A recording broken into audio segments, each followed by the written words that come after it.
Hello, my name is Paul Marchbanks, and this is Digging in the Dirt. I've always tried to maintain a balanced cinematic diet, digesting thrillers and horror films as often as tear-jerking romance or slow-paced meditations on the nature of existence.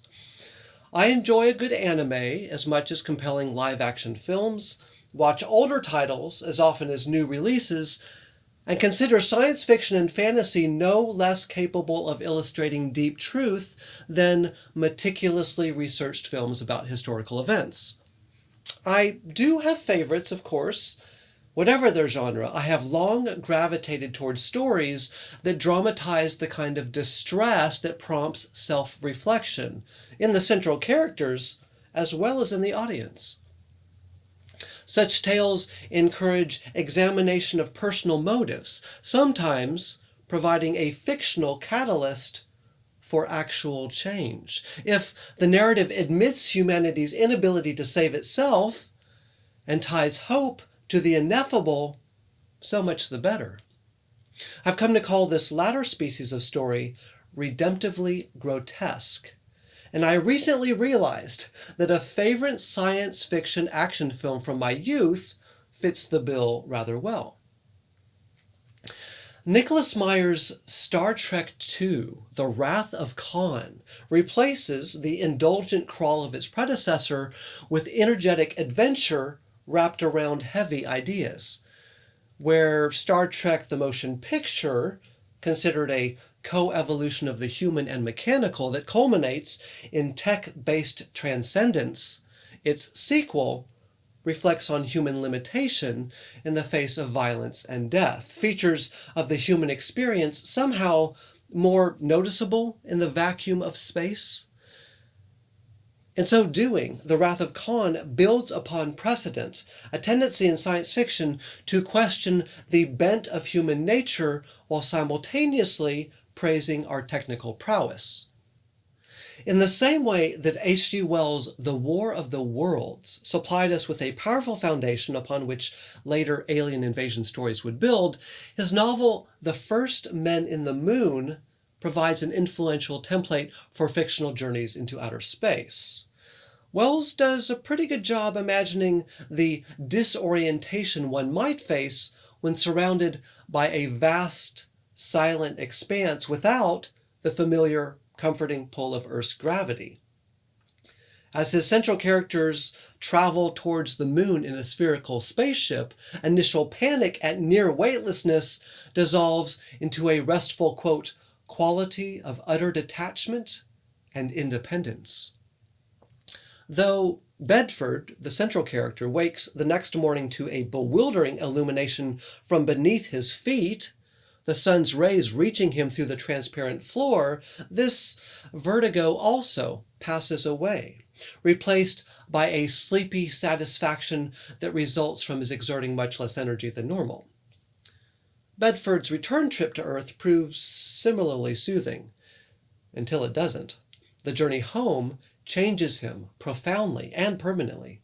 Once again, he feels no anxiety, even though he's now traveling without the companion present during his earlier space trip. Instead of loneliness, he experiences a very odd split in awareness. Though not exactly an out-of-body experience, he does begin to analyze his own identity as if it were a thing apart from himself, thinking for the first time, quote, with a strange breadth and freedom of all that we had undergone, and of all my life and motives and the secret issues of my being.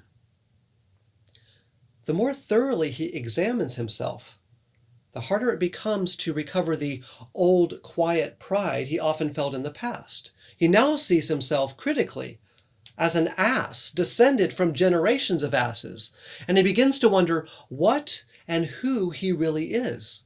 Reflections that climax in uncomfortable, uncharacteristic musings on mortality and what happens after death.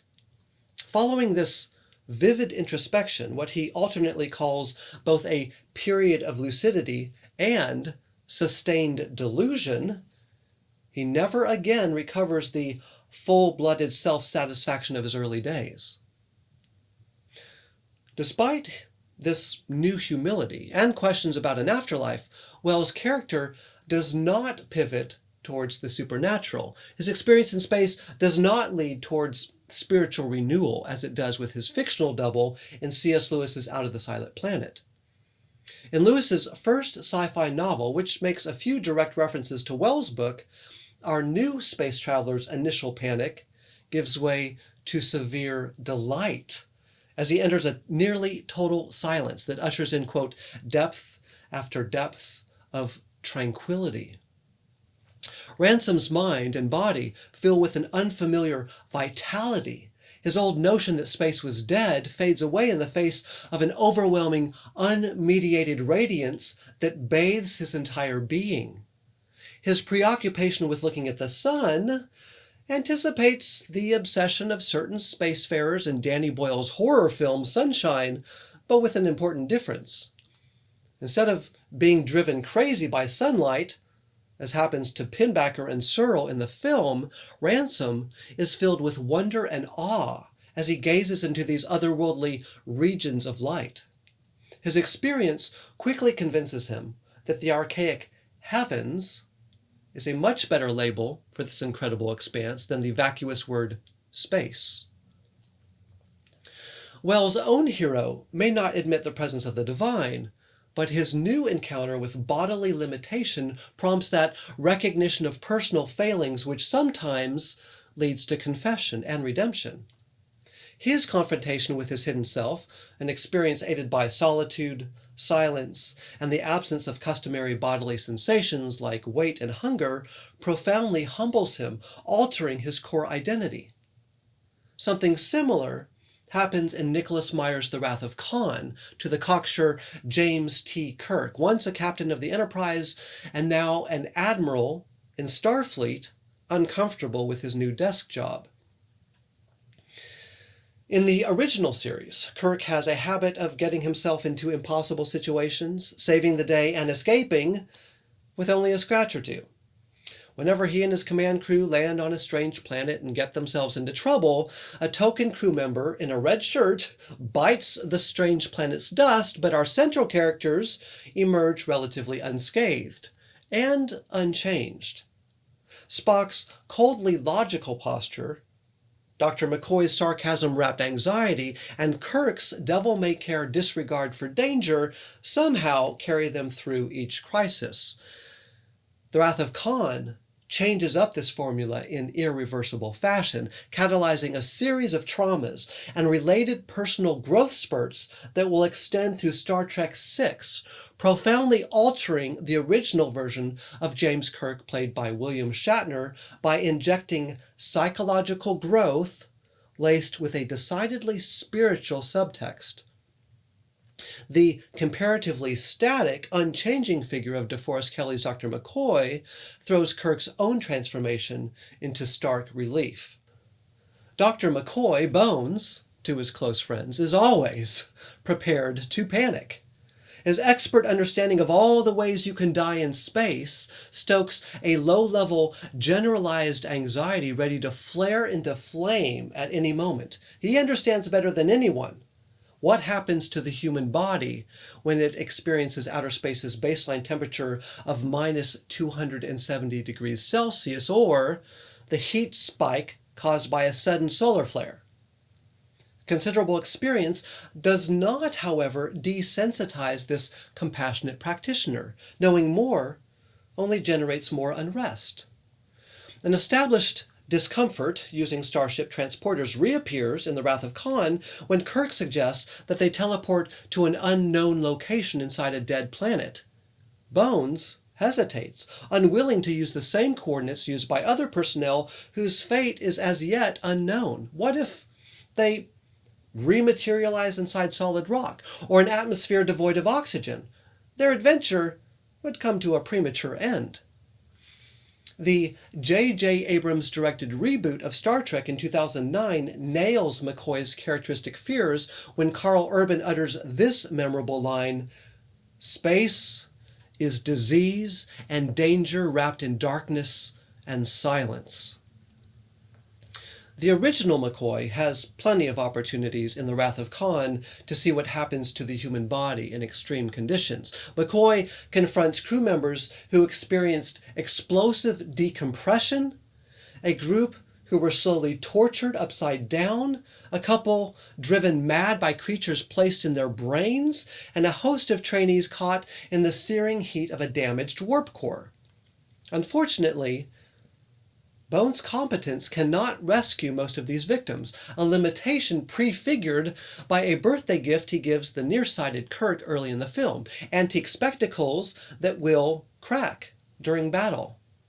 The film brings Bones to his knees in more ways than one, but though he does utter uncharacteristically sentimental words about how the deceased can live on in our memories before the film ends, he does not alter his constitutional pessimism. It reappears in full force in the film's sequels.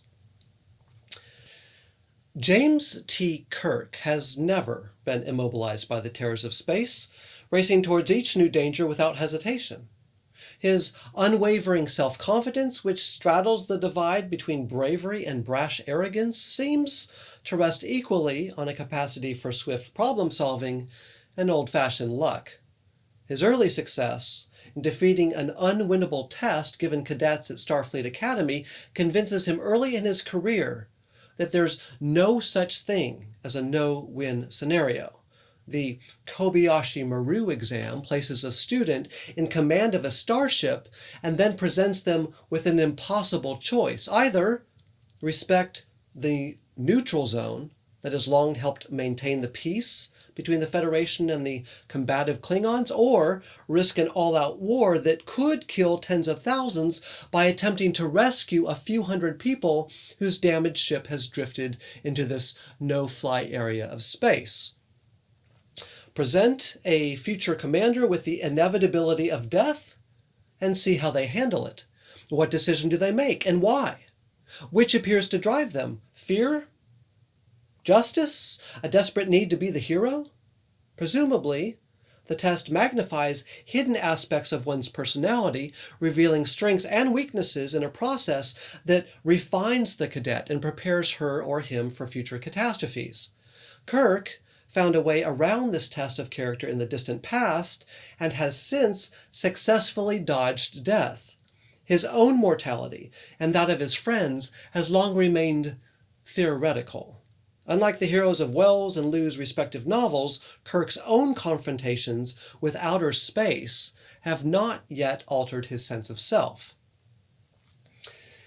In The Wrath of Khan, an old Moby Dick quoting enemy promises to pursue Kirk relentlessly until he has his revenge.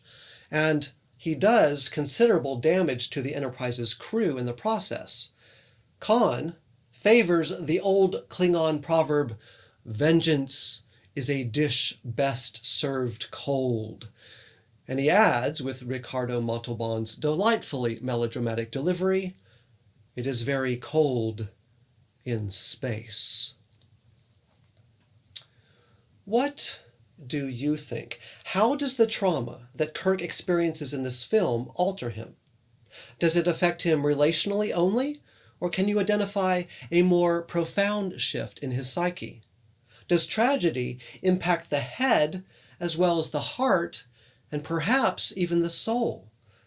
Is there any intimation of the divine in this film, hinted at perhaps in the canonical novels quoted by the characters, the familiar melodies woven into the score, or in our hero's dialogue and behavior?